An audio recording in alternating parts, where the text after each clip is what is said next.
कि जहाँ मिल गया, कि जहाँ मिल गया,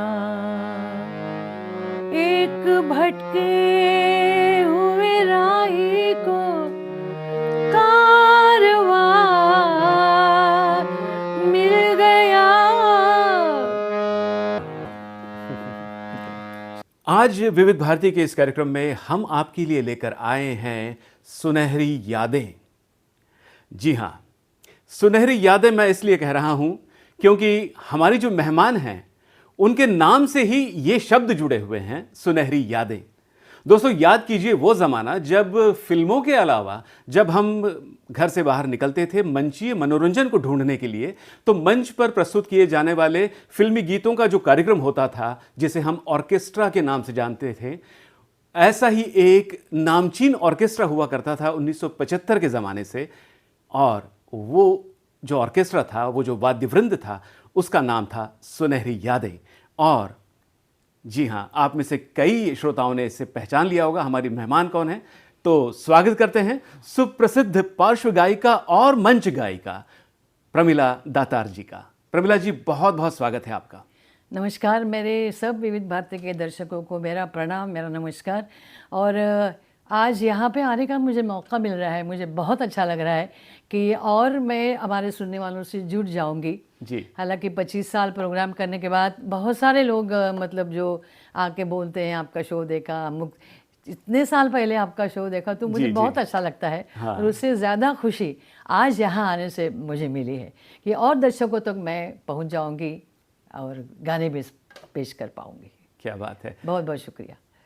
प्रमिला जी, सुनहरी यादें की शुरुआत जब हुई थी, असल में आपके करियर की शुरुआत उससे भी पहले हुई थी जी। तो हम तब से बात शुरू करें जी। कि वो पहला कौन सा मौका था कि आपको फिल्म इंडस्ट्री के लिए गाने का मौका मिला? फिल्म इंडस्ट्री के गाने का तब के बहुत ही मशहूर संगीतकार वसंत देसाई जी थे, सी रामचंद्र थे जी। उनके पास मैंने मराठी फिल्मों में गाने गाए। हाँ। और फिर थोड़ा सा मेरा नेचर ऐसा था कि किसी के पास जाए और मुझे आप काम दे दे या कोई मुझे गाना दे दे, ये मेरा नेचर नहीं था। हाँ, हाँ, हाँ। तो मेरे हस्बैंड को भी वो मालूम था कि ये ऐसे नहीं बनने वाली। हाँ, तो उस वक्त एक बहुत अच्छी यादगार है कि मराठी ड्रामा जो हमारे हैं उसमें मुझे काम करने के लिए पूछा गया था।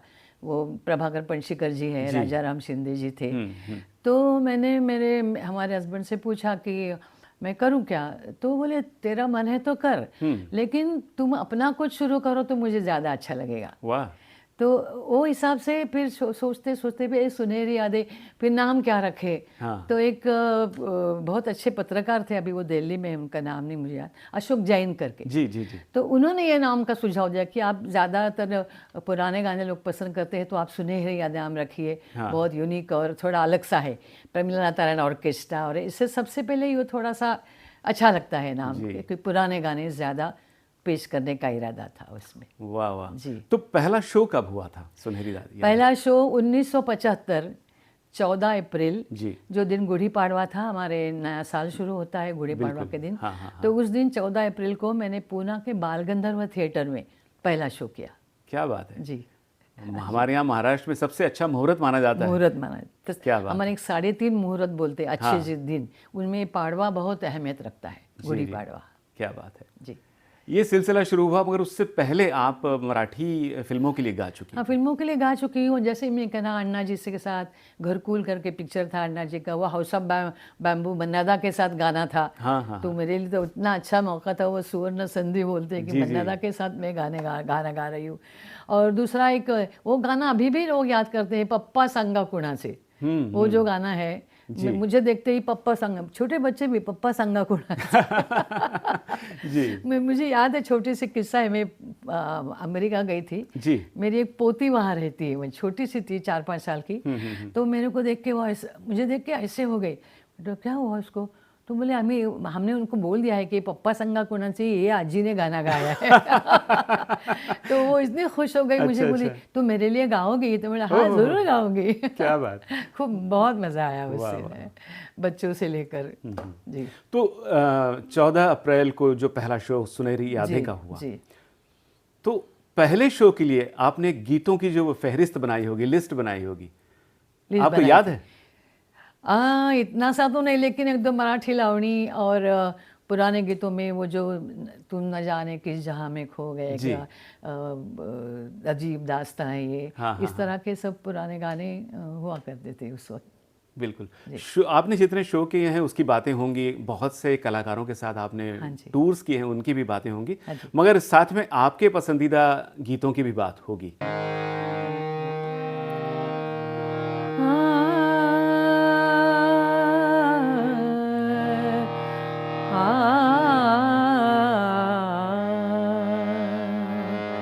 आज जाने की जिद ना करो, हाय मर जाए। थोड़ा ऊपर सुर लेती हूँ जरा, थोड़ा। चलिए।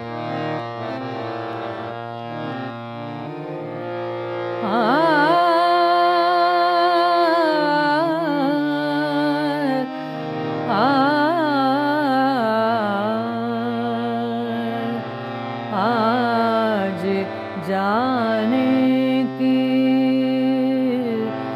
जिद ना करो, यूं तो पहलू में बैठे रहो, यूं तो पहलू में बैठे रहो, आज जाने की जिद ना करो, हाय मर जाएंगे हम तो लुट जाएंगे, ऐसी बातें किया ना करो, आज जाने की जिद ना करो। वाह, क्या बात है। शुक्रिया। प्रमिला जी, अब आपके बचपन की ओर चलते हैं। जरूर। बचपन कहाँ बीता? बचपन बहुत मतलब जैसे मध्यम वर्ग बोलते हैं। जी, जी। मेरे पिताजी स्कूल में हेडमास्टर थे, उसी स्कूल में मैं पढ़ी। ये किस शहर की बात हो रही है? बम्बई। अच्छा, मुंबई में? गिरगांव में। गिरगांव में हमारा रहना भी वहाँ खास था। मुंबई जैसे सब कहा चाल जाता। थे सब जी, ऐसे। जी, जी, जी। और वैसे चाल थे, लेकिन पूरा चाल एक कुटुंब जैसा था। हाँ, हाँ। किसी के घर में कोई कुछ कार्य हो, जैसे पापड़ बीड़ बेलना, सब जब मिलकर के सब आती काम थी, सब किया मिलकर करते। काम करते थे। वाह। बहुत मजा आता था, लेकिन पूरा एक चाल कुटुंब जैसा था। जी। और सब गणपति, दिवाली, सब त्योहार इतने अच्छी तरह से मनाए जाते थे कि जैसे कि लगता था हम सबका एक ही त्यौहार है जी, और सब जी। लोग मज़े कर रहे हैं।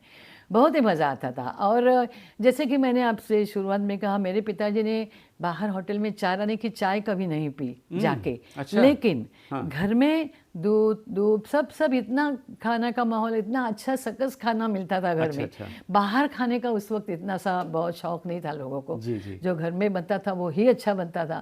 तो बाहर जाने की ज़रूरत महसूस नहीं थी। इसलिए कि उस स्कूल के दिन से मुझे गाने का जो शौक था, मुझे गाने तो पसंद थी मेरी।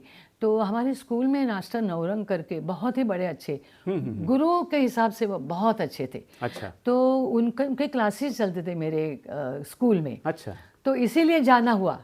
हाँ। कहने का मतलब यह है कि हम गिरगांव में रहते थे और गिरगांव से दादर भी नहीं भेजते थे अगर दादर में क्लास होता तो। अच्छा। तो बहुत ही स्कूल में था और स्कूल खत्म करके, अपना क्लास खत्म करके घर आ जाए, और घर का स्कूल 5 मिनट का रास्ता था चलने का। अच्छा। तो इसलिए वो सब इतना सुविधाएं थी, तो उसकी वजह से वो हो गया। पहली बार मैं मुंबई से बाहर गई कॉलेज में, मैंने SNDT कॉलेज में गई, क्योंकि वहाँ म्यूज़िक एक वन ऑफ द सब्जेक्ट्स था। जी, जी। तो SNDT कॉलेज में गई तो यूथ फेस्टिवल हुआ करता था दिल्ली में।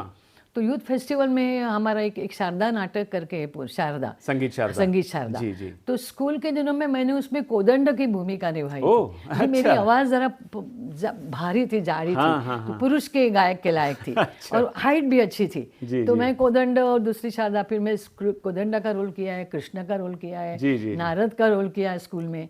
तो स्कूल चूंकि ये महिला विश्वविद्यालय महिला है, नहीं सारे... वो ये स्कूल की बात कर रही हूँ। अच्छा। महिला विश्वविद्यालय में हमने वो शारदा नाटक, शारदा का भी एक हल्दी कुमकुम जो होता है उसका सीन था। अच्छा। तो वो हमने उधर किया यूथ फेस्टिवल में। तो पहली बार मैं बम्बई छोड़ के अकेली दिल्ली गई यूथ फेस्टिवल के। बाकी फ्रेंड्स वगैरह थे साथ, बहुत मजा आया दिल्ली में। और पहली बार गए थे तो ऐसा क्या देखो और क्या नहीं, ऐसा हुआ था। क्या बात है, बहुत मजा आया। उस संगीत शारदा से कोई नाट्य पद जिसकी एक लाइन आप सुना जरूर सकें? जरूर।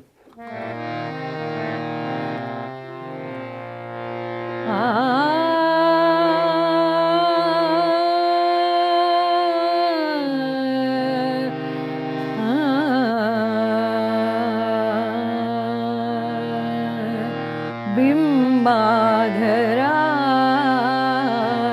मधुरा बिंबाधरा मधुरा बिंबाधरा मधुरा विनयादि गुणी मनोहरा मधुरा बिंबाधरा मधुरा बिंबाधरा बिंबाधरा बिंबाधरा।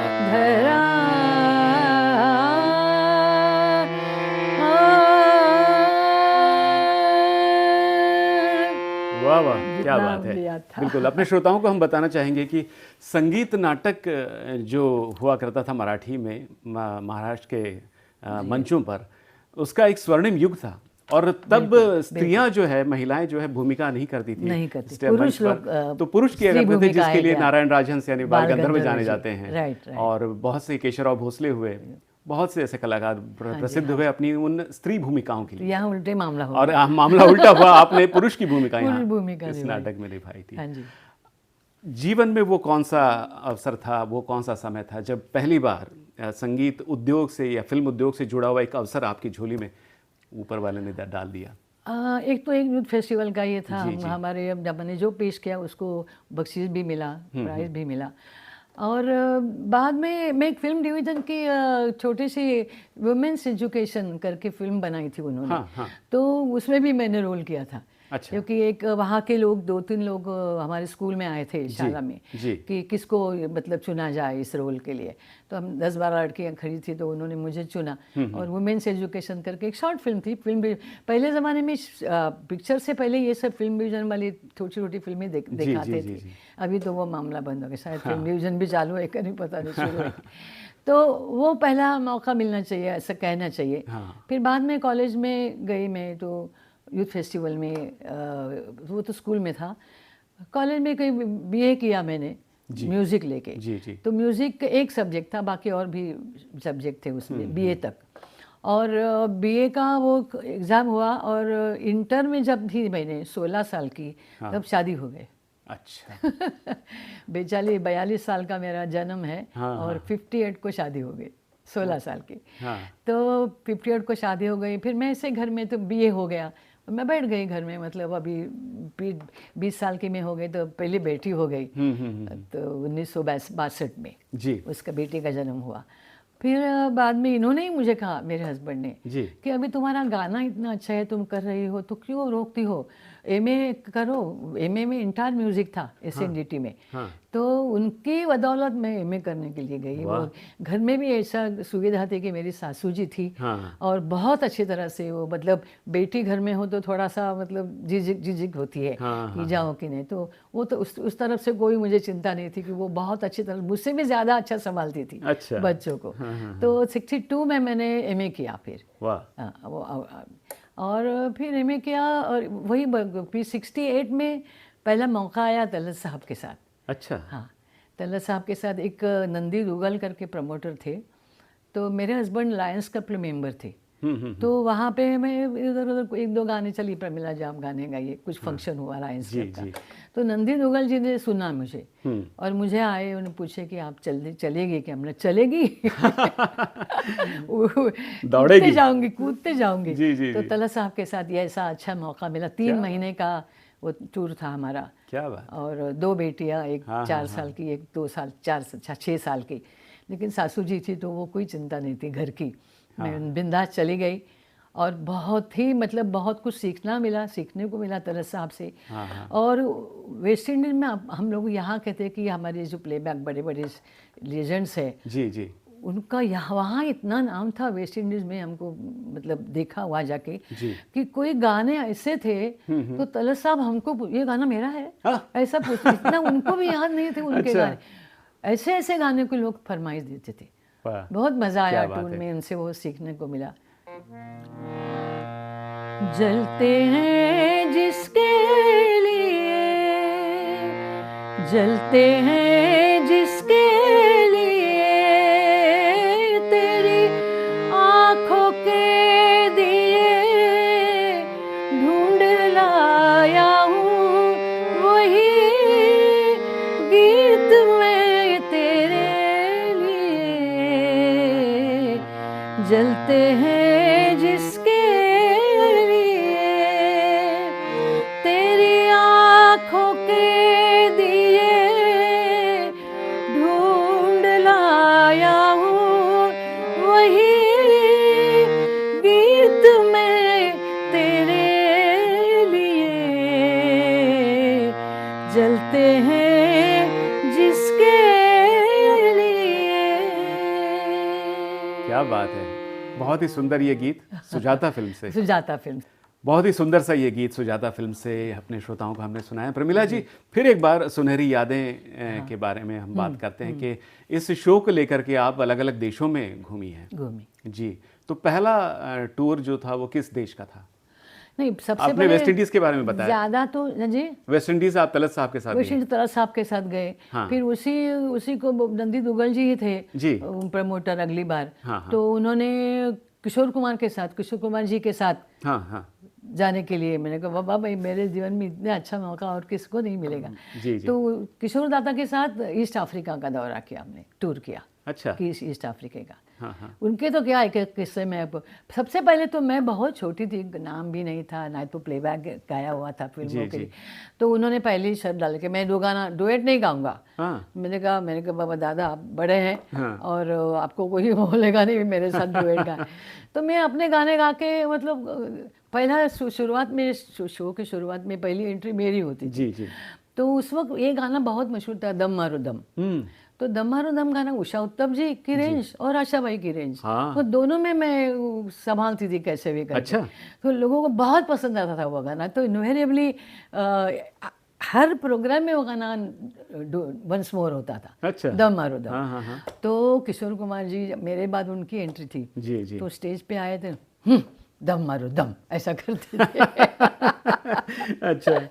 तो वो कहा मैं कहा, फिर भी मुझे मतलब, और बहुत बहुत अस्वस्थ रहते थे उनको, जो मैंने नोटिस किया उनको। इतने बड़े बहुत ही बड़े सब गायक कलाकार लेजेंड्स हैं, लेकिन शो शुरू होने से पहले जो स्टेज के बाजू में जगह रहती, वहाँ शेर कैसा इधर उधर ऐसा घूमते हैं, बहुत अस्वस्थ रहते थे। और उनका अब्दुल था, मैन फ्राइडे, अब्दुल मेरा टॉवेल का है, अब्दुल मेरा ये का है, अब्दुल मेरा। और एक बार स्टेज पे गए, छूट गए फिर। मेरी ये नसीब में इतना अच्छा है थे कि आपने 3-4 गाने गा के इन लोगों को सामने से सुनते बैठूं, बहुत ही भाग्य था मेरा इस बार। रफी साहब को किशोर दा ने फिर मंच पर कोई ड्यूएट आपके साथ? ड्यूएट नहीं गाया। अगर किशोर दा को याद करने के लिए कोई गीत हम सुने तो कौन सा होगा वो?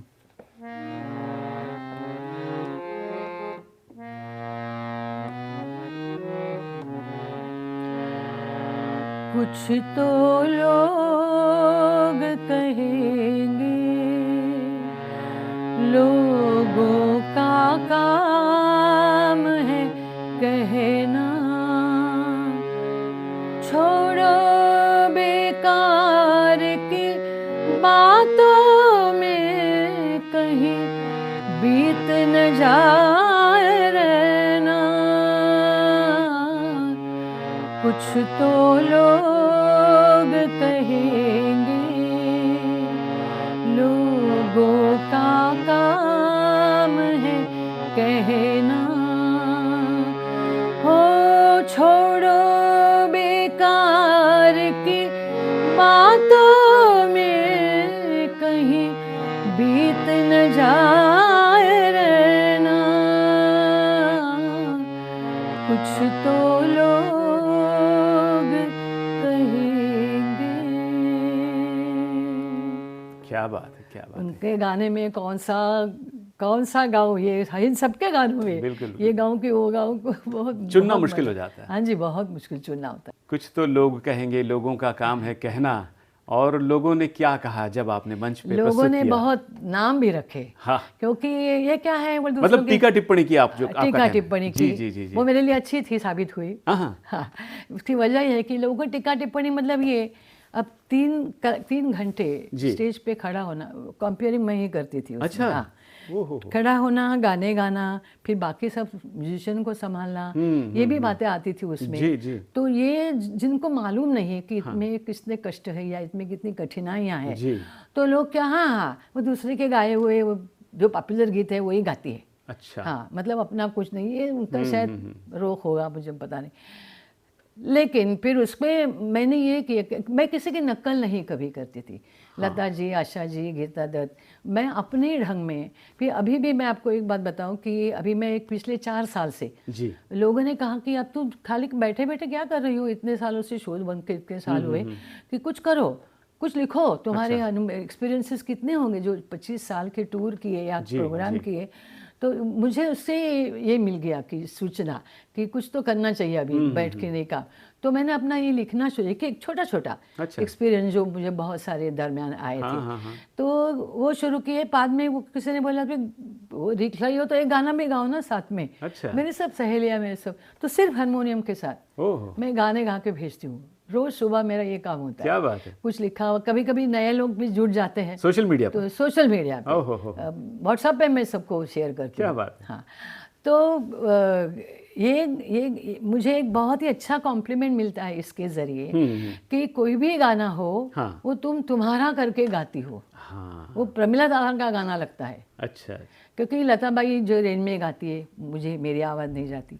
आशाबाई जो रेंज में, मतलब उनके सबके रेंज में, अभी उम्र के हिसाब से भी पहले मैं उनके रेडियो के रिकॉर्ड के स्केल में गाती थी पहले गाने। अभी नहीं आवाज़ जाती है, काली 1, काली 5, काली 1 तक जाती है। तो मैं अपने हिसाब से वो गाना गाती हूँ ना, थोड़ा सा मैं अपने वैरायटी करती हूँ जो मुझे ज्ञान मिला है क्लासिकल म्यूजिक का। तो इसलिए लोगों ने ये कहा तो मुझे बहुत अच्छा कॉम्प्लीमेंट लगा कि तुम जो गाना गाती हो वो तुम्हारा हो जाता है, क्योंकि मेरे स्टाइल में वो मैं गाती हूँ। ये मुझे कॉम्प्लीमेंट बहुत अच्छा लगता है। और वो उसका मेरा उत्साह और बढ़ा। करीब करीब मैंने 700 गाने रिकॉर्ड करके हारमोनियम पे से, क्या बात है, भेजे। कभी कभी अगर फास्ट गाना हो तो तबला मशीन साथ में लेके उसके साथ गाए। लेकिन बहुत सारे गाने मैंने ऐसे ही गाए, मजा आता है, मुझे भी अच्छा लगता है। तो इसमें आपने किसी नए सिंगर का गाना गाया हो, ऐसा भी हुआ? नए में मुझे नहीं याद आता है। अलका याग्निक का एक गाना गाया शायद, अलका याग्निक का। अच्छा। मोह के धागे किसने, मुझे याद नहीं। हाँ, मोह के धागे, ये दम लगा के रहे इस फिल्म का दम गाना लगा के रहे, उसका अलका जी का है ना? नहीं, अलका जी का नहीं, अलका जी का नहीं, बहुत कम। ये गीत लेकिन आपने ट्राई किया है, आपने इस पे गाया है हारमोनियम पे। मोह के है तो और इसकी एक झलक हमारे श्रोताओं को।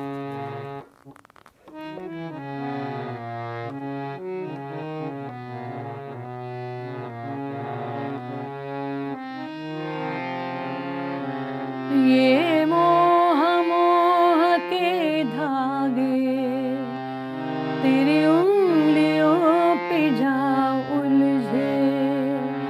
ये मोह के धागे तेरी उंगलियों से जा उलझे। कोई टोह ना लागे इस तरह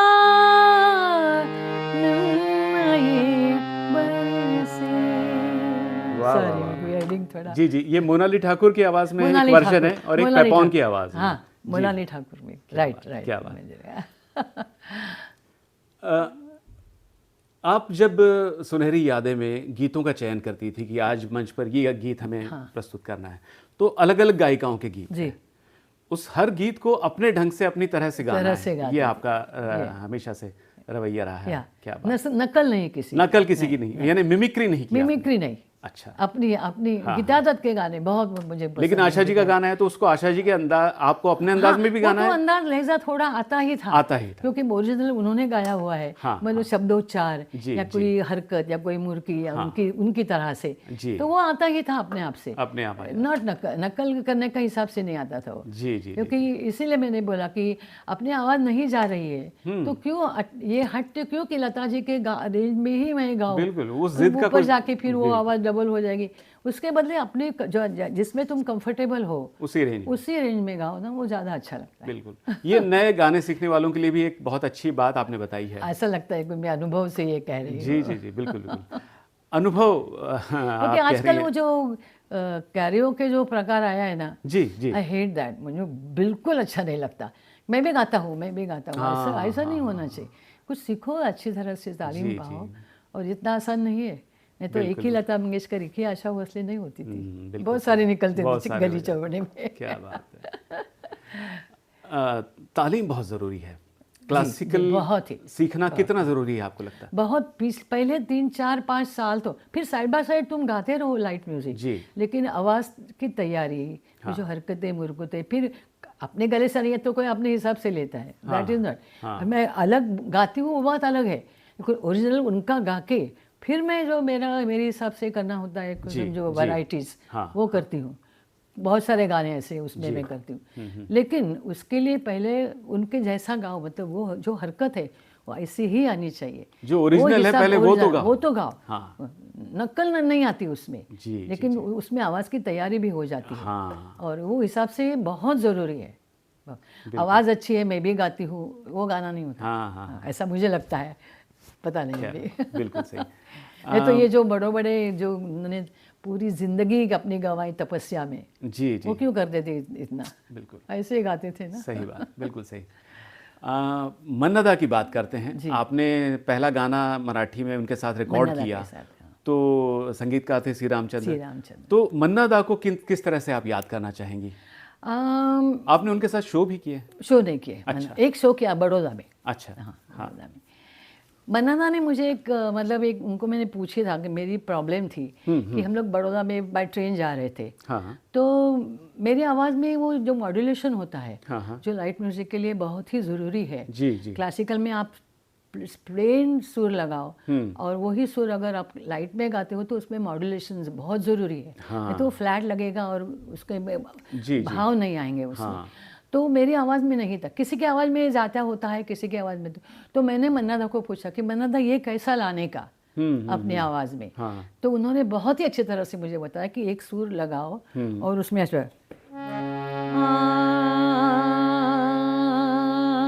ऐसे आघात करते जाओ। अच्छा। और मेरे आवाज़ में अपने आप आ गया वो सब रियाज करके। क्या बात, बहुत ही अच्छा। फिर भी उन्होंने ये भी बोला कि ज़्यादा नहीं करना, लेकिन तो कंप होगा तेरे आवाज़ में। बहुत ही अच्छा। उनका और मेरा जो डुएट है हाउस ऑफ बैम्बू, जी जी, तो ये नॉन मराठी लोग जो उनके च मराठी का थोड़ा मुश्किल हो जाता है। तो एक लाइन थी ऐसी वो गाने में, जी। बांबूच्या वनात च बहुत से, बांबूच्या वनात झऱ्याच्या काठी येशील सजणे माझ्याच पाठी। बिल्कुल, उनके लिए टंग ट्विस्टिंग बहुत 3 बार हुआ, टेक 4 बार हुआ, इतने या अन्ना तेरी मराठी भाषा मेरे को नहीं होगा। अन्ना बोले ठहरो मैं मेरी एक कुछ करता हूँ। तो उन्होंने वो नीचे डाट वगैरह देते हैं वो बराबर करके लाइन में, फिर क्या हो। अच्छा। क्यों नहीं इस गीत की एक झलक आप सुनवा दें हमें? House of bamboo. जी जी।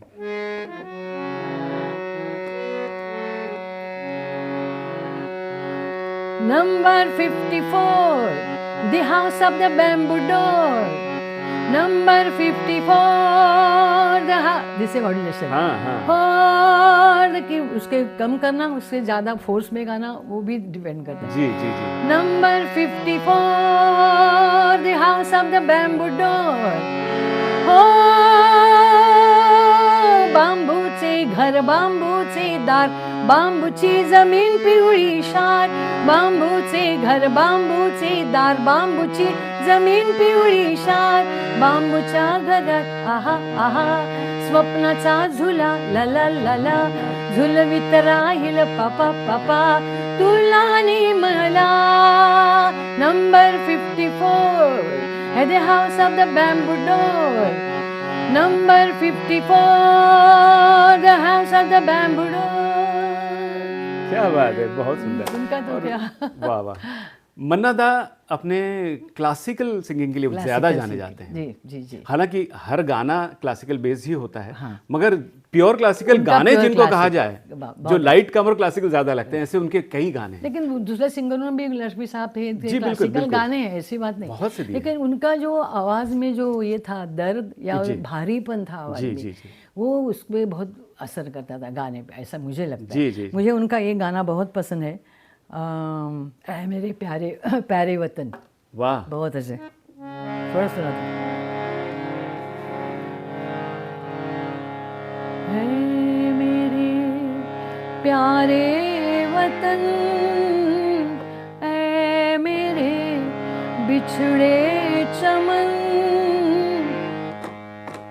तुझ पे दिल कुर्बान, तू ही मेरी आरज़ू, तू ही मेरी आबरू, तू ही मेरी जान, ऐ मेरे प्यारे वतन, ऐ मेरे बिछड़े चमन, तुझ पे दिल कुर्बान।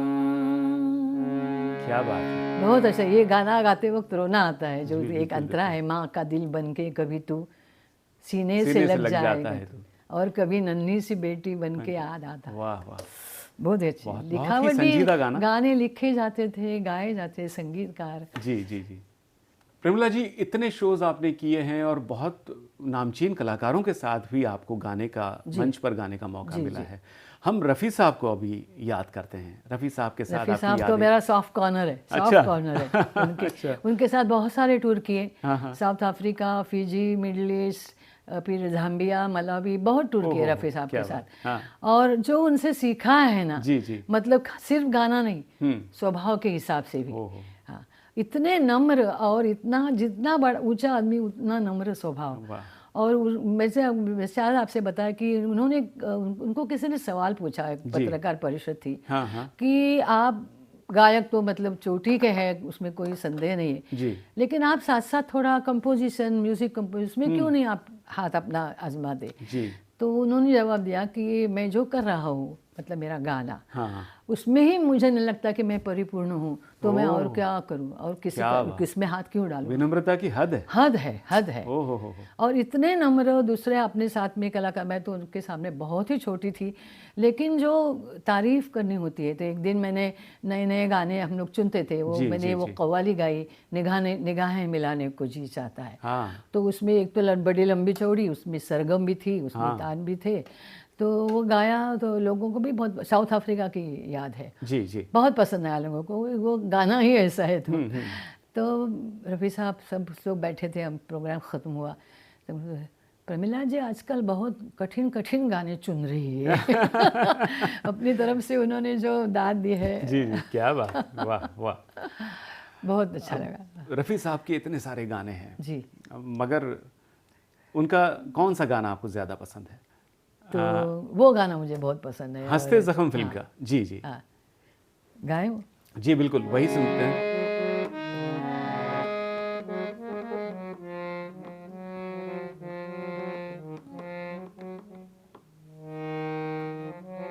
पूरे वर्डिंग नहीं याद आ रहा है, खाली आस्था ही गाऊं, चलना? बिल्कुल। तुम जो मिल गए हो तो ये लगता है कि जहां मिल गया, तुम जो मिल गए हो तो ये लगता है कि जहां मिल गया।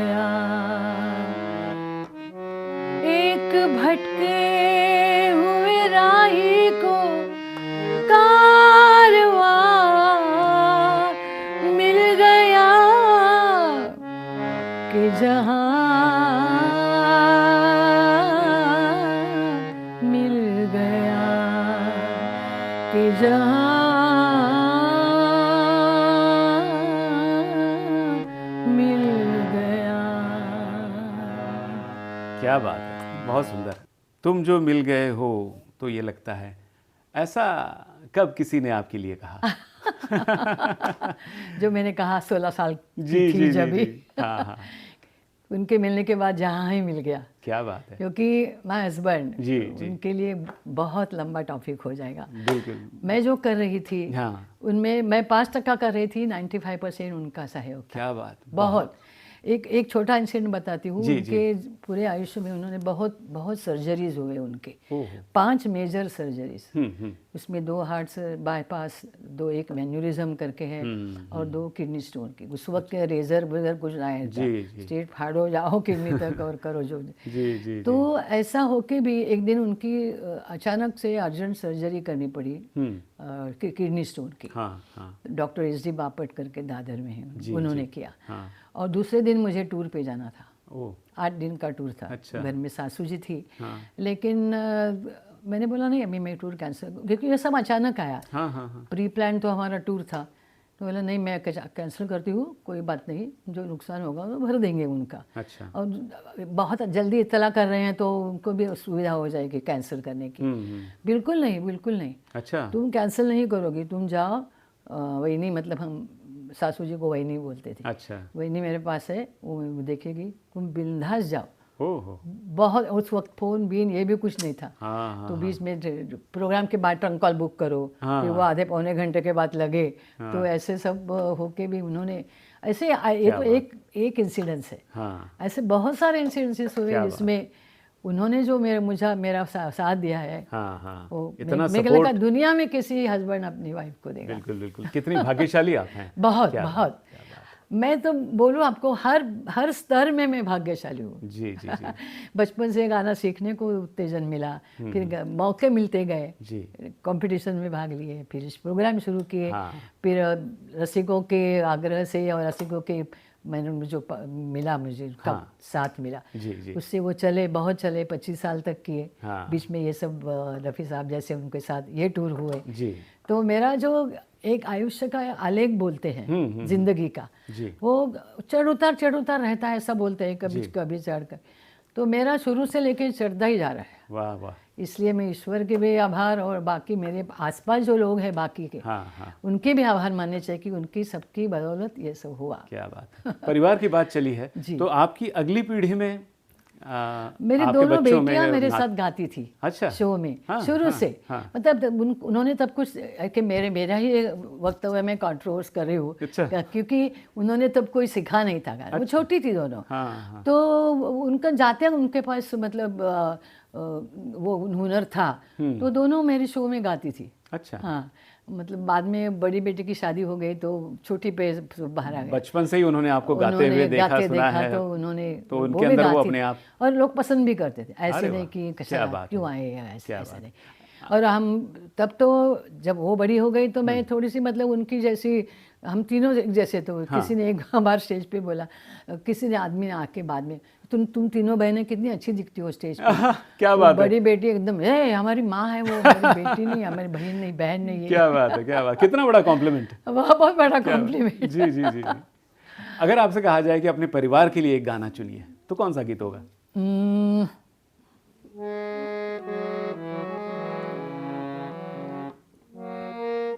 एक पहली लाइन सुनाती हूँ। जी जी,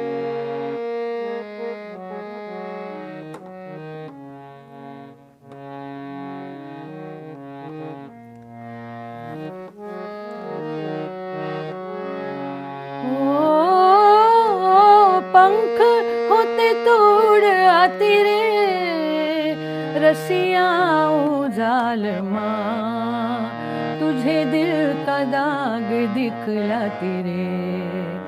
ओ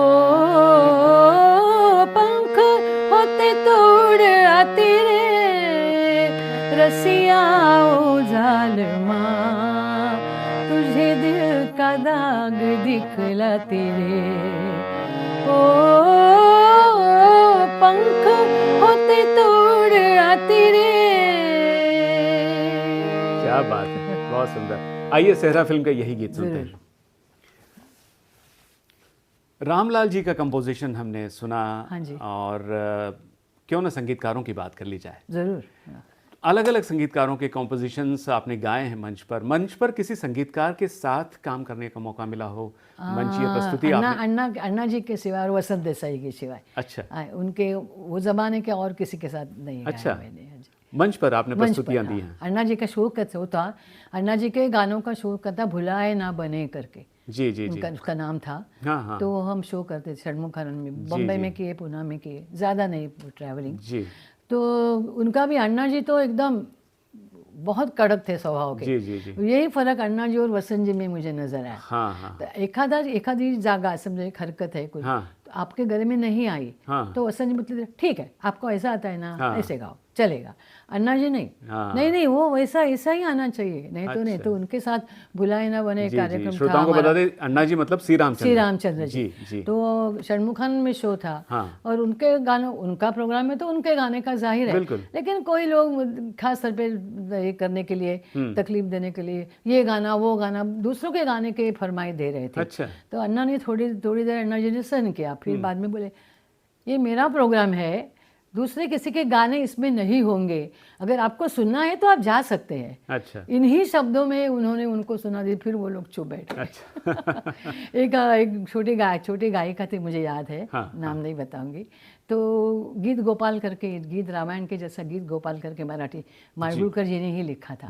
वो पूरा रिकॉर्डिंग हुआ है उसका HMV में। अच्छा। तो उसमें वो थी, छोटी थी, तो उसकी आवाज़ नीचे नहीं जाती थी।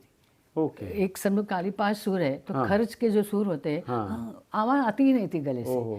तो उन्होंने ज़्यादा ऊंचे सुर में गाना चाहती थी, क्योंकि तब तो उन्होंने अन्ना जी को बोला कि अन्ना ये मेरे आवाज़ नीचे नहीं लगती, तो मैं जरा सुर ऊपर ले लूँ क्या, स्केल? नहीं वो नहीं, तू घर जा, सुबह उठ के खर्च का रियाज कर, फिर तेरे गले में आएगा, फिर वो गाना गाना तुम।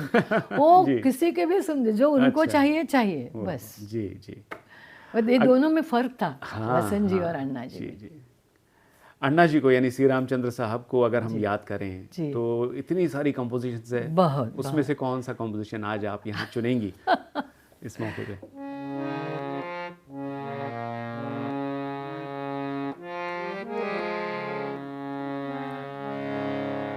इस इंतजारे शौक को जलुओं की आग है, एक शम्मा जल गई है, पर वो भी उदास है। मोहब्बत ऐसी धड़कन जो समझाई नहीं जाती, जो समझाई नहीं जाती, जुबां पर दिल की बेचैनी कभी लाई नहीं जाती, कभी लाई नहीं जाती, मोहब्बत ऐसी धड़कन है। वाह वाह। प्रमिला जी, आपने बताया कि आप अपनी बेटियों के साथ भी मंच पर प्रस्तुति दिया करती थीं जी। जितने शोज़ आपने किए हैं अलग अलग देशों में, अलग अलग गीत गायकों के साथ, तो मेल सिंगर्स के साथ किसी फीमेल सिंगर का होना और इसके लिए आपको बुलाया जाना, ये तो समझ में आता है। कभी ऐसा हुआ होगा किसी फीमेल सिंगर के साथ में आपको गाने का मौका मिला हो मंच पे, या आशा जी का शो है या लता दीदी, तो ऐसा कभी हुआ नहीं? वो दुर्भाग्य रहा मेरा। नहीं हुआ। लेकिन आशा जी के साथ मैंने डुएट गाना गाया है फिल्म के लिए। अरे वाह, ये मराठी फिल्म, वसंत जी का म्यूजिक था जी, और फिल्म का नाम था बायानो नवरे संभाळा। उसमें डांस की जुगलबंदी थी। जयश्री टी और एक मधुमती करके डांसर थी। अच्छा। तो उनके दोनों की जुगलबंदी, वो दोनों के एक का पार्ट मैंने गाया, एक का पार्ट आशा जी ने गाया। अच्छा। तो लेकिन आशा, मुझे मालूम था कि वो आशा जी कुछ ना कुछ करामत करेगी मेरे सामने, तो उनके सामने मैं तो, और ये मेरे लिए अच्छी बात हुई कि वो अपना पार्ट आके करके चली गई। अच्छा, उनके साथ मुझे गाना नहीं पड़ा, ट्रैक तो रिकॉर्डिंग मैं शुरू हो बहुत चुका ये था। दबती थी। हाँ, ट्रैक रिकॉर्डिंग। तो शशांक जी करके थे, उनका एसएल स्टूडियो था, शशांक लालचंद तारदेव में, तो वहाँ पे वो मेरा रिकॉर्डिंग हुआ। हमारा तो मेरा पार्ट मैंने अलग गाया। लेकिन बसंत जी ने मुझे, उनको मालूम था बसंत जी को कि ये क्लासिकल सीखी हुई है, ये भी कुछ करेगी बीच में अपने हिसाब से। तो उन्होंने मुझे ये कहा था, जो मैंने सिखाया वैसे ही गाने का, और कुछ करने का नहीं। बोला अच्छा, वो आपके हुकुम। आशा जी ने क्या अपना पार्ट गाया है, ओ माय गॉड। वो गाना था, वो भी अशी त्रैलोक के सुंदरी, बहुत अच्छा गाना था। अच्छा। आशा जी की बात निकली है, तो आशा जी को किस तरह से आप याद करेंगी? गानों की वजह से, और हर तरह का गाना, जो मैं बताने की ज़रूरत नहीं है कहने की। बिल्कुल बिल्कुल। हर तरह का गाना उनको, मेरा वो गाना मुझे बहुत पसंद है, चैन से हमको कभी आपने जीने न, प्राण जाए पर वचन जाए, वो नैयर साहब का। नैयर साहब का। क्या बात, क्या बात। बहुत सारे, मतलब ये एक ही गाना चुनना तो नाइंसाफ़ी होगी। हाँ। लेकिन हर गाना उनका जी बहुत बहुत। ये गाना सुन लिया जाए।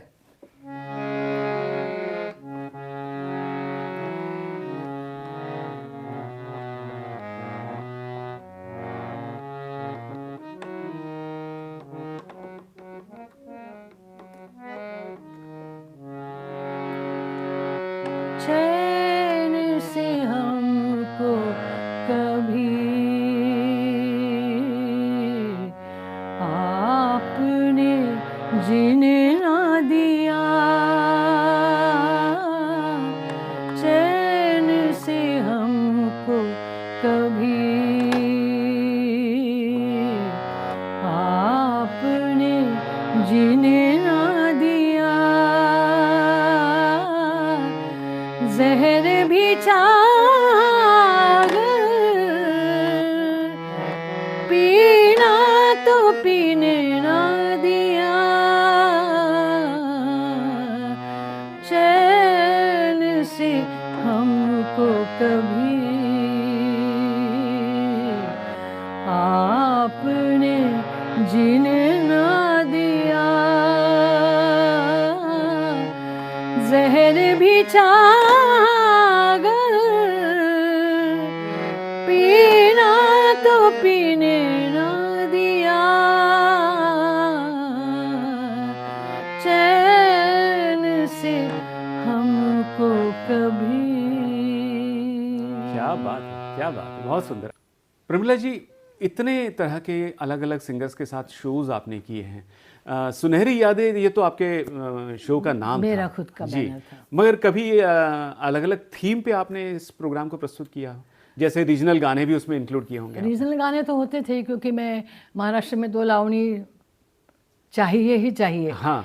और उसमें भी एक लावणी पाडाला पिकला आंबा, वो अगर मैं सेकंड स्टेज पे, वो पहला गाना हिंदी हुआ पुराना कोई फिल्म का, और सेकंड गाना लावणी। अच्छा। हाँ, दूसरा गाना लावणी। तो अगर किसी वक्त दूसरा गाना लावणी नहीं गया दूसरे नंबर पर, तो लोग एकदम ऐसे, अभी आज ये होने वाला है कि नहीं, 4-5 मैं भी उनको ज़रा ज़्यादा के भी 4 गाने 5 गानों के बाद गाती थी। अच्छा। अरे आपने पहले क्यों, पहले नहीं गाया ऐसे। और वो लावणी सुलोचना चौहान जी की है। जी बिल्कुल। तो मेरे शो बहुत ज़्यादा हुआ करते थे उनके मुकाबले में। तो वो गाना मेरे नाम पे रजिस्टर हुआ कि ये गाना इनका। अच्छा। तो एक बार सुलोचना चौहान जी का प्रोग्राम था, मुझे एक किसी ने मुझे आके बताया, तो मुझे मालूम पड़ गया कि किसी ने बताया वो प्रमिला दातार जी की लावणी है ना, पाडाला पिकला आंबा, वो गाइए। वो बहुत गुस्सा हो गई, वो उसकी नहीं, वो मेरी है। तो उसकी नहीं है। तो मतलब इस तरह से कोई गाने इतने, गुजरात में गुजराती, फिर कर्नाटक में गए तो कानेडी, फिर मलयालम, ऐसे एक ही थोड़ा तैयार करके रखा। तो वहाँ के लोकल लोग बहुत खुश होते थे। उनकी भाषा में अगर थोड़ा सा भी गाया ना, तो बस उनको मजा आता था सुनने में। उसका एक मंदसौर का किस्सा है, मैं आपको बताया कि बिल्कुल। मेरे स्टेज में ऐसा रिकॉर्ड हुआ करता था मेरे पीछे। बड़ा रिकॉर्ड, ऐसा पत्रिका स्क्रीन नहीं, ऐसा स्टैंड पे हुआ करता था। अच्छा। कटआउट बनाया था। तो पहले लकड़े का था, बाद में हमने वो बहुत खराब होता था लकड़ा, पत्रे का बनाया था, मेटल का। तो वो उसके मेरा नाम प्रमिला दातार और सुनहरी यादें, वो मेरे जहाँ एडवर्टाइजमेंट में भी, पेपर में वही, तो मुझे उसी बदौलत लोग अभी भी याद करते हैं जी, जी। कि वो आपका आगे पीछे रिकॉर्ड हुआ करता था। तो रिकॉर्ड हुआ करता मंदसौर में शो था। हाँ, इंदौर के पास मध्य प्रदेश में एक गांव है, हाँ, मंदसौर करके। तो हमारा शो ख़त्म हुआ और एक वो रिकॉर्ड, उसको हम साइक्लोरामा डालते थे। अच्छा। तो ऐसा लगता कि रिकॉर्ड घूम रहा ऐसा लगता था। अच्छा। तो ऐसा भास होता था लोगों को। तो एक आदमी बहुत गुस्सा होकर आया, बोले क्या आप फंसा रहे हैं हमको, लोगों को, ऑडियंस को। मतलब क्या हुआ? हाँ। मेरी तो जहाँ तक मुझे मालूम है हम तो ठीक अपनी तरफ से कोशिश कर रहे हैं आप अच्छा गाने की। बोले नहीं, वो आप पीछे रिकॉर्ड चला रहे हो और आगे मुंह हिला रहे हो सिर्फ। अच्छा। एक तरह से वो कॉम्प्लीमेंट भी था। हाँ, कि उसको रिकॉर्ड जैसा लगा। क्या बात। लेकिन मैंने कॉम्प्लीमेंट नहीं लिया। मैंने उसको बताया, उनको स्टेज पे जाके दिखाया कि ऐसा होता है, फिर हम लोग गाना गाते हैं सामने, ऐसा गाना फिर वो शांत हो गया। क्या बात। श्रोताओं की बात निकली है जी। तो आपने भारत में इतने अलग अलग शहरों में, गाँव में शोज किए हैं और विदेशों में भी किए हैं।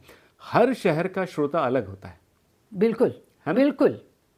और शुरुआत में नहीं, लेकिन अनुभव से आपको मालूम होना चाहिए कि अभी जो गीतों की रचना भी जो करते हैं, एक साल लगोपाठ 5-6 शांत धीमे गीत, फिर लोग हाँ करके के सामने ये करते हैं। अच्छा। फिर 2 गाने के बाद ये गाना, थोड़ा सा फास्ट गाना, फिर ये मूड का गाने के बाद ये मूड, वो अपने आप समझना चाहिए, वो सिखा के नहीं आती बात। अच्छा। और जहाँ तक हम पहली बार भी गए किसी शहर में, किसी गांव में, छोटे से गांव में भी, तो पहले 2 गाने में अंदाज आता है कि आज क्या चाहिए लोगों को, किस प्रकार के गाने चाहिए। अच्छा। तो वो होने से ज़्यादा अच्छा होता है। और भारत के श्रोता और विदेशों में जो लोग हैं, उनके वहाँ के श्रोता, कुछ उसमें फ़र्क आपको मालूम पड़ता है, महसूस होता है?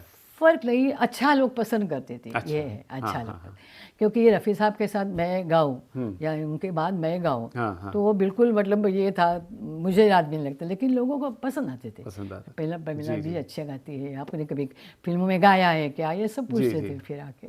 और कोई ऐसा गाना जिसकी फरमाइश बहुत ज़्यादा होती थी? रफ़ी साहब का गाना एक गाना है, 100 साल पहले मुझे तुमसे प्यार था। हाँ, और उसमें जॉनी विस्की हमारे साथ होते थे। जी। तो वो आगे आके उनको उसको एक मतलब ना, मैं बताती हूँ आपको। हाँ।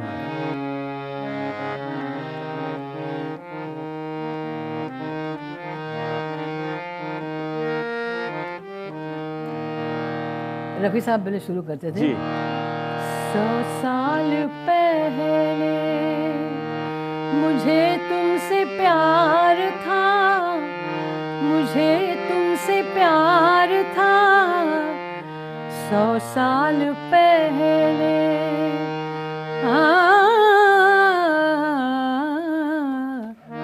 हरकत जी 100 साल, मैं ऐसे देखती रहती थी क्या गा रहे।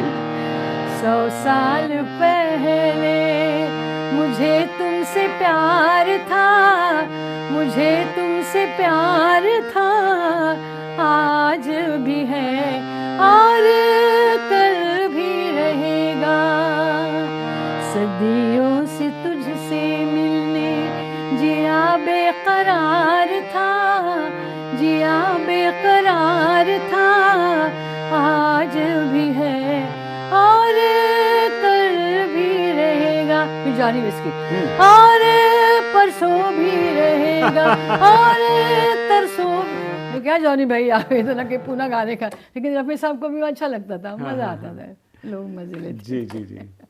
प्रमिला जी, इतने सारे शोज करने के बाद कोई ऐसी बात रही होगी, आपको लगा कि ये होना चाहिए था मगर हो नहीं पाया?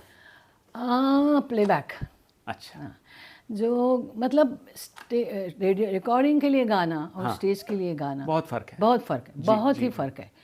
तो एक ये मुझे थोड़ी सी मन में ये रह गया कि मुझे मराठी फिल्मों में गाया, लेकिन हिंदी फिल्मों के लिए जिससे नाम होता है, फिर भी आखिर में क्या हम दूसरों के गाने ही गाते हैं ना, ये होता है, ये ठपका दोष आता है। इसलिए वो अगर होता था, लेकिन मैं इसमें खुश थी। मैं लोगों को आमने सामने मुझे दाद मिलती थी लोगों की, तो मैं खुश थी, वही उसमें ही खुश थी। जी। और रसिकों की दुआ से, ईश्वर की दुआ से बहुत अच्छा चला।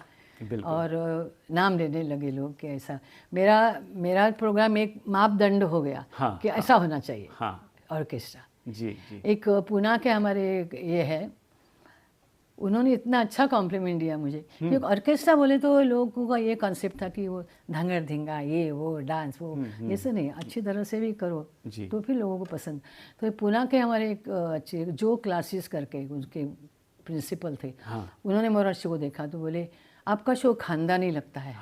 तो वो एक कॉम्प्लीमेंट मेरे लिए बहुत अच्छी है। क्या बात है, दूसरा कोई कहने की जरूरत ही बिल्कुल बिल्कुल। शो में आपके प्रेजेंटेशन में शालीनता हो तो जरूर सवाल ही नहीं, वो ऑर्केस्ट्रा बहुत सुंदर होता है। क्या बात है। ऐसे ही आप नामचीन श्रोताओं को याद करना चाहेंगी कि कोई बहुत बड़े इंडस्ट्रियलिस्ट है, कोई बहुत बड़े नामी गिरामी लोग हैं और वो शो के लिए आपके आए थे बहुत सारे, मतलब उनकी कंपनी के लिए ऐसे भी मेरे, लेकिन अभी ज़्यादा नाम मुझे याद नहीं। प्राइवेट शोज भी होते थे कंपनी के लिए या कंपनी के लिए कंपनी के लिए बहुत शो हुए। अच्छा। मतलब बहुत सारी ठाडा इंडस्ट्रियलिस्ट बम्बई के आसपास और बाहर गाँव में भी जी बहुत सारी कंपनी, उनके लिए चैरिटी शो बहुत हुए मेरे। अच्छा। नाम सुन के उन्होंने फिर ये किया, कॉन्टेक्ट किया। जी। जलगांव में एक भंवरलाल जैन करके थे, जैन समूह बड़ा जैन इंडस्ट्रीज, उनके लिए मैंने 2-3 शो किए जैन इंडस्ट्रीज। अच्छा। प्रमिला जी, अलग अलग संगीतकारों के गाने आपने मंच पर प्रस्तुत किए हैं। सबका अपना अलग अंदाज होता है, अपना स्टाइल होता है। ये तो नहीं पूछूंगा कि किसका गाना गाते समय आपको ज़्यादा आनंद आया, मज़ा आया। सबका गाने में अलग उनका अपना ढंग होता है और उनकी विशेषता होती है। फिर भी आप क्या फ़र्क महसूस करती हैं? हर तरह के संगीत, पुराने ज़माने के जितने संगीतकार हुए, आप मुबारक बेगम के गाए गाने प्रस्तुत करती थी, शमशाद बेगम जी के प्रस्तुत, वो जो एक वहाँ से पूरा दौर अब आज तक का है, इनमें से अलग अलग संगीतकारों के कंपोजिशंस गाते हुए आपको कैसा लगा, कैसा फील हुआ? किन कंपोजिशंस में ज़्यादा चैलेंजिंग लगा? हाँ, यही मैं कहने वाली थी कि पुराने ज़माने के जो कंपोजिशंस थे वो चैलेंजिंग थे। अच्छा। अभी आज का ज़माने का गाना मतलब उतना नहीं, मतलब ऐसा कोई भी गा सकता है ऐसे आज के ज़माने के, ऐसा मुझे लगता है। अच्छा। मेरी राय होगी, वो शायद गलत भी हो सकती है। लेकिन पुराने जो गाने थे उसमें अगर जो म्यूजिक भी था बीच का, वो म्यूजिक भी इतना वो गीतों शब्दों से लग के आता था एकदम कि वो म्यूजिक का टुकड़ा उधर आना चाहिए, नहीं तो वो गाना आगे नहीं बढ़ेगा। इस तरह का हुआ करता था। तो और लोगों के कान भी इतने तैयार थे कि वो लोग भले संगीत ना सीखे हो, संगीत में उनकी जानकारी क्यों, लेकिन इधर ये गलत है, ऐसा चिल्लाते थे। जरा भी मैं इसका एक किस्सा बताती हूँ। अशोक खोसला करके बहुत अच्छे गजल गाए थे। उन्होंने शुरुआत करी कि मेरे शो से की थी। अच्छा। तो वो सेमी क्लासिकल रफ़ी साहब कैसे मधुबन में राधिका नाचेगी, तो वो गाना वो पेश करता था बहुत अच्छा, और उसमें सरगम ये सब है, वो ठीक तरह से गाता था। लेकिन गाने के अंत में एक ताने ली हुई है। अच्छा। हाँ, तो नंदुरबार करके गाँव है, छोटा सा दुलिया के पास जी। तो वहाँ पे एक आदमी आया मेरे पास, शो जैसे आते हैं, आपका प्रोग्राम अच्छा हुआ, ये गाना क्यों नहीं गाया वगैरह। तो आया वो आपके आर्टिस्ट ने वो गाना ठीक गाया लेकिन सही नहीं गाया। मुझे भी समझ में नहीं आया कि मेरे हिसाब से तो अशोक अच्छा गाता था, उसको क्लासिकल का ज्ञान था। तो नहीं, वो लास्ट में जो ताने हैं वो उसने नहीं लिया। वो तो रफ़ी साहब ने भी नहीं गाई थी, आमिर खान साहब की गाई हुई है। जी। तो लेकिन रफ़ी साहब गा नहीं सकते ऐसा नहीं था, लेकिन कैरेक्टर के हिसाब से मुखरी के शायद वो ताने लिए जी। तो उतना भी उसको मालूम पड़ा। बिल्कुल। म्यूजिक का एक पीस भी इधर उधर हो जाए वो श्रोताओं के समझ में आ जाता है जी, बराबर उनको करके चिल्ला देते वहाँ से। क्योंकि श्रोता जो है, दर्शक जो है, वो फिल्म में जो उन्होंने देखा है और उस गीत को बार बार सुना है, तो उन्हें वैसा का वैसा वो सुनना चाहते हैं जी। गाना थोड़ा सा चुप चुप खड़े हो जरूर कोई बात है, वो आना ही चाहिए, तो आगे नहीं बढ़ेगा गाना। जी शब्दों को जी। ऑर्केस्ट्रा में जो बहुत से म्यूजिशियंस होते हैं, उनकी नज़र से एक सवाल ये पूछना चाहूँगा, क्योंकि हर म्यूजिशियन को, जैसे हर गायक को गाने का मौका मिलता नहीं है फिल्मों में, तो बहुत से म्यूजिशियंस जो है ऑर्केस्ट्रा में भी अपना बजा करके अपना उधर निर्वाह करते हैं। तो उनके दृष्टि से ये एक सवाल है कि कैसी तैयारी होनी चाहिए, शो की तैयारी कैसी होनी चाहिए? एक तो रिहर्सल, हाँ, बहुत ही रिहर्सल होनी चाहिए जिस तरह से वो एकदम परफेक्ट हो, सब जगह से, म्यूजिक के हिसाब से, गाने के हिसाब से। जी इसका मैं अब बदलाव किस तरह से आया है अभी, वो मैं एक्सपीरियंस बताती हूँ जी कि मैं जब शो करती थी तो महीने में 20 शो 25 शो हुआ करते थे, वही। और मेरा ये एक था कि जो मेरा ग्रुप है वो ही होना चाहिए जी। नहीं तो ये ढोलकी वाला आया कर, ये कीबोर्ड वाला हाँ, आया, उनको गाने मालूम रहते हैं लेकिन वो सिंक्रोनाइजेशन नहीं होता, हाँ, अंडरस्टैंडिंग नहीं होता गायक का और बजाने वाले का। बिल्कुल तो बिल्कुल। मेरा जो ग्रुप रहता था हमेशा वही रहता था, हाँ सालों साल तक। जी अभी मैंने 2023 को एक शो किया, हाँ बहुत सारे लोगों ने मुझे क्या कर रही है तो शो करना अभी, तू गा सकती है, क्योंकि मैं गाने भेजती थी ना रोज 4 साल से। हाँ हाँ तो एक शो करना, तो मैंने कहा चलो करें। तो एक गुड़ी पाड़वा के दिन 23 मार्च 2023 को अच्छा शो किया। तो एक तो बहुत सारी चीज़ें नई थी मेरे लिए। म्यूजिशियन का पेमेंट, मतलब मैं उसका ये नहीं करूँगी, लेकिन काल के हिसाब से एकदम से तो बदली हो जाएगा जी जी नाजी नाजी। तो जो मेरा पेमेंट फिक्स हुआ था म्यूजिशियन का, जी उसमें एक रिहर्सल हाँ और शो, जी। बस, दूसरी रिहर्सल नहीं। ओह हाँ, एक ही रिहर्सल, वो मुझे तभी मालूम पड़ी वो क्या बात। बात। तो ठीक है कि उनको भी सब गाने, मेरे पुराने वाले में भी 2-3 थे म्यूजिशियंस। हाँ हाँ संजय मराठे करके है, जी तो बहुत पहले शुरुआत में करियर मेरे शो से हुई। जी और आज वो बहुत ही एस्टेब्लिश्ड, उसका खुद का ग्रुप है। तो मैंने उसको ही बोला तुम्हारा खुद ग्रुप लेके आओ, मुझे शो करना है। अच्छा तो ज़्यादा रिहर्सल की ज़रूरत नहीं पड़ी। हाँ लेकिन कोई अगर नया सिंगर होता तो उसके लिए तो ज़रूरत होती थी ना बिल्कुल रिहर्सल। बिल्कुल तो एक रिहर्सल और शो, जी जी लेकिन फिर भी लोगों ने पसंद किया उसको, जी शो जी। को। हाँ जी। आपने अशोक खोसला जी का जिक्र किया, ऐसे और कोई कलाकार जिन्हें आपकी शो से शुरुआत करके और फिर आगे इंडस्ट्री में? विनय मांडके बोलूँगी, विनय मांडके। विनय विनय मांडके मांडके। जी जी। मैं श्रोताओं को बता दूं कि बहुत से विज्ञापनों में विनय मांडके जी की आवाज़ हम सुनते हैं। जी जी। तो उसको जिंगल किंग ही बोलते थे। हाँ बहुत सारे जी जिंगल जी गाए जी उसने।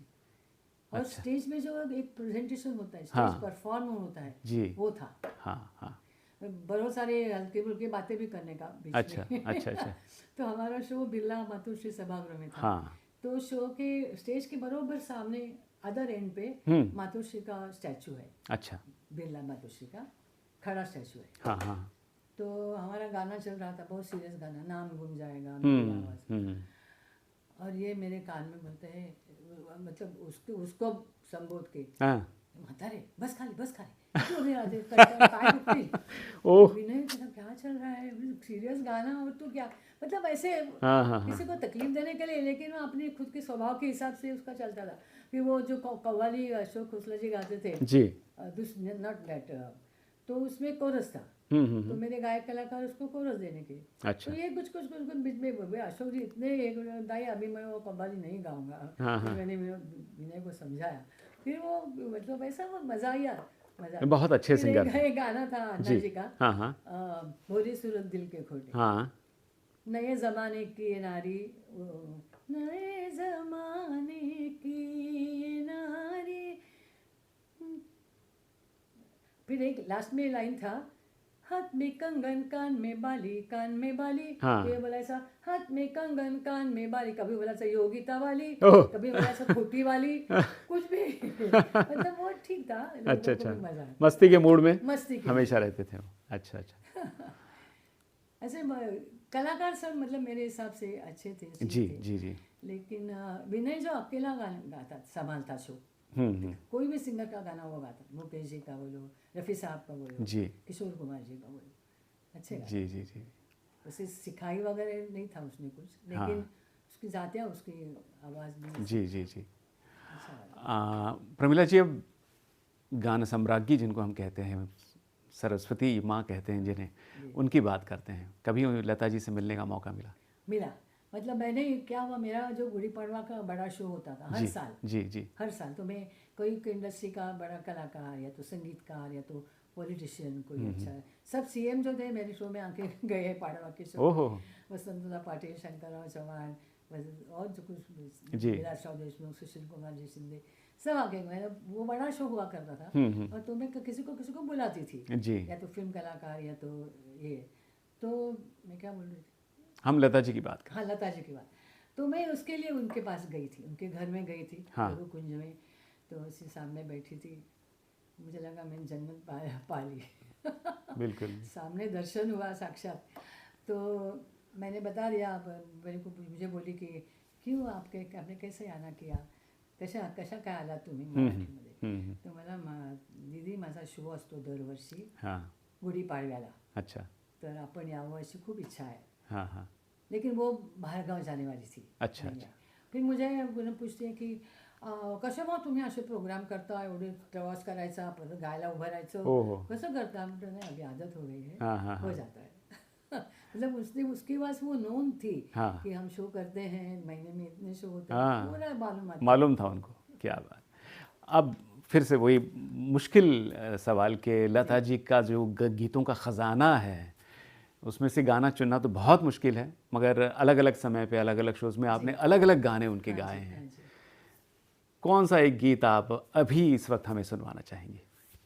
उनका एक सजा फिल्म का गीत है. हाँ. वो मैं शायद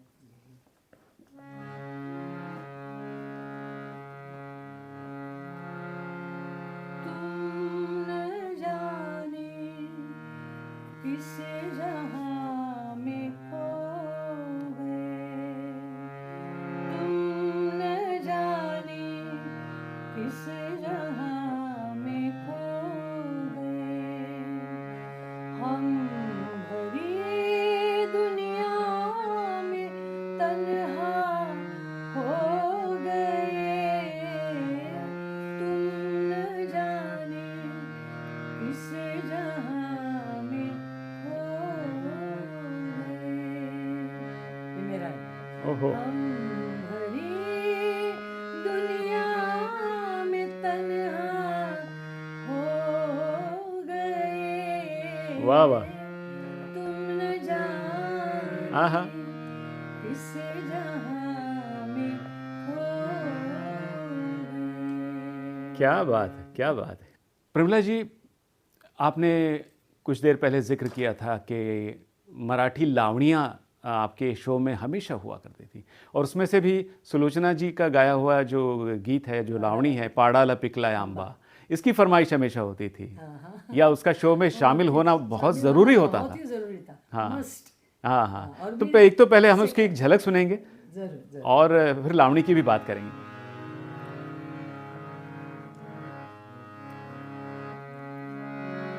मसला बघून तुम्ही जाना हो पाहुण, नमुना बघून तुम्ही जाना हो पाहुण, हो पाहुण पाहुण पाहुण जरा थांबा, हो पाहुण जरा थांबा. पाडाला पिकलाय आंबा, आला बाई पाडाला पिकलाय आंबा. आला ग बाई आला ग बाई आला ग, आला बाई आला बाई आला ग, आला आला आला आला, हो आला आला आला आला. पाडाला पिकलाय आंबा, आला बाई पाडाला पिकलाय आंबा. मसला बघून तुम्ही जाना हो पाहुण, नमुना बघून तुम्ही जाना हो पाहुण, हो पाहुण पाहुण पाहुण जरा थांबा, हो पाहुण जरा थांबा. आलं घे पाडाला पिकलाय आंबा, आला बाई पाडाला पिकलाय आंबा, हो नीट बघ पाडाला पिकलाय आंबा. वाह. कुछ अलग अलग वैरायटी. फिर ये गाना तो वंस मोर होता ही था. जी जी. तो मैं लोगों को थोड़ा सा उनका भी पार्टिसिपेशन, तो मैं बोले अभी अगली बार मैं गाऊंगी कि बहुत थक गई हूँ, तो पाड़ा पिला मैं बोलूंगी, आंबा आप बोलेंगे. अच्छा. तो वो लोग पहली शुरुआत में जरा शर्मा के अम्बा बनकर, अरे क्या कर रहे हो आप, अम्बा ऐसा जोर से आना चाहिए कि छत ही पूरा उड़ जाना चाहिए, इतना जोर से. फिर जोर से एकदम जोर लगा के अम्बा आता था. क्या बात. मजा आता था. उनको भी थोड़ा सा हमने भी कुछ किया. वाह वाह वाह. उनको भी शायद जी. Almost done. एक दूसरा कानाड़ी ऐसा गाना सुना. हाँ हाँ हाँ. जी जी जी. अब एक मलयालम गाना था. प्रमिला जी, आपकी बातों में हमने जिक्र किया अलग अलग जगह आप शोज़ करती थी, तो जिस प्रदेश में जाएंगे वहाँ का कोई गाना आप उन्हें ज़रूर सुनाया करती थी, और अपनी लिस्ट में ज़रूर. हाँ जी जी, ज़रूर ज़रूर.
ಅಲಿದರು ಚೆನ್ನ ನನ್ನ ಸರೆಯೇ ಬಾಯಿಗೆ ಚೆನ್ನ ಅಲಿದರು ಚೆನ್ನ ಮುನಿದರು ಚೆನ್ನ ನನ್ನ ಸರೆಯೇ ಬಾಯಿಗೆ ಚೆನ್ನ ನಾನಿನ್ನ ಪಾದದ ಧೂಳಾದರು ಚೆನ್ನ ನಾನಿನ್ನ ಪಾದದ ಧೂಳಾದರು ಚೆನ್ನ ಸ್ವೀಕರಿಸು ನನ್ನ ಸ್ವಾಮಿ ತೆರೆಯೋ ಬಾಗಿಲನ್ನು ರಾಮ ತೆರೆಯೋ ಬಾಗಿಲನ್ನು. क्या बात है, कर्नाटक के श्रोताओं को आपने खुश कर दिया. अब गुजरात के श्रोता सोच रहे हैं कि भाई क्या अरे बाप रे, हमारा नसीब. गुजराती तो वही गाना था. हाँ हाँ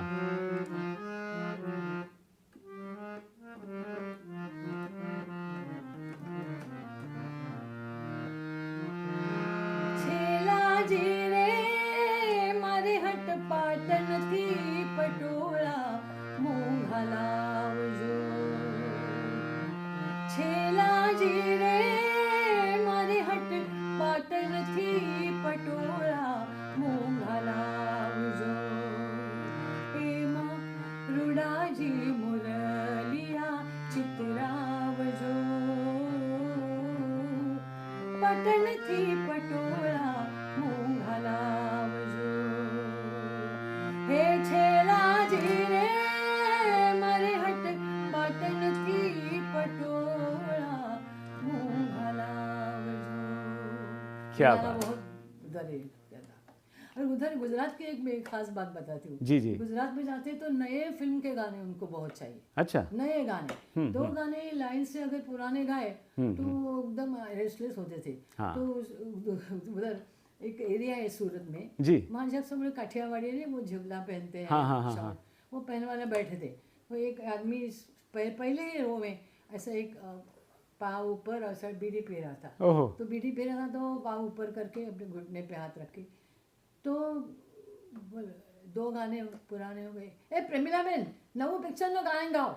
नए पिक्चर के गाने गाओ. जी जी तो जी. मैंने उसकी तरफ देखा और बोला तेरा पग पहला नीचे कर. ओ. तो इतना कॉन्शियस हो गया और आजू बाजू के लोग भी सब हंसने लगे. जी जी जी जी. ऐसी थोड़ा सा स्पॉन्टेनियस कुछ थोड़ा होना चाहिए तुम में भी, जवाब देना या कुछ जी बिल्कुल बिल्कुल.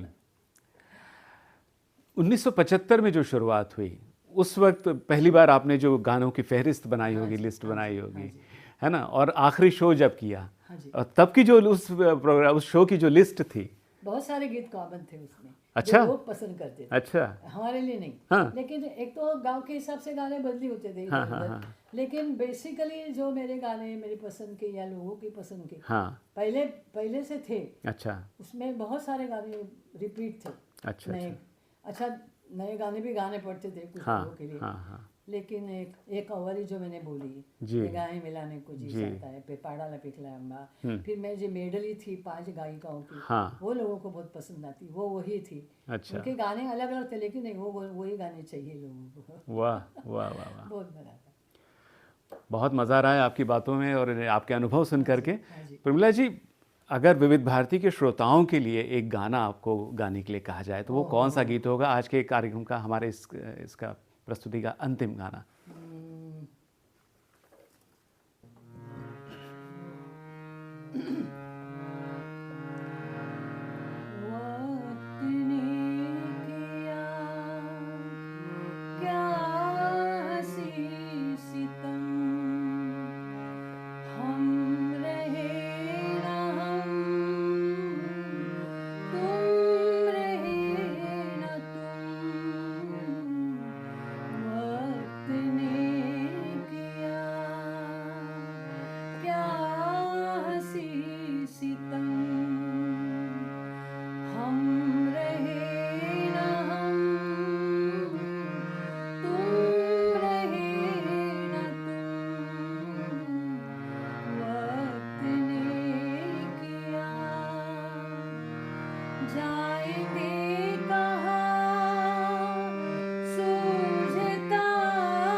क्या बात है, बहुत ही क्या बात है, बहुत खूबसूरत इस गीत के साथ जो है कार्यक्रम का समापन हो रहा है। वक्त ने किया क्या हंसी सितम, मगर हम कहेंगे कि वक्त ने बहुत अच्छा, और ऊपर वाले का ये करम है कि आज आप यहाँ पधारी और मेरे लिए भी। और इतनी सारी बातें हमसे की, इतने अच्छे अनुभव हमसे साझा किए। आपका बहुत बहुत धन्यवाद। पूरे विविध भारती की ओर से, विविध भारती परिवार की ओर से, विविध भारती के तमाम सुनने वालों की ओर से हम आपको धन्यवाद देते हैं। मैं भी धन्यवाद दूंगी आप सबका, आपका जो बहुत सारे अच्छे अच्छे सवाल आपने पूछे, जो मैं चाहती थी कि आप पूछे, और सब श्रोताओं का कि उम्मीद करती हूँ जो मैंने थोड़ा सा जो पेश किया है आप पसंद करेंगे, और वैसे ही मुझे चाहेंगे जिससे आज पिछले कई सालों से चाहते आए हैं। बहुत बहुत धन्यवाद विविध भारती का। धन्यवाद।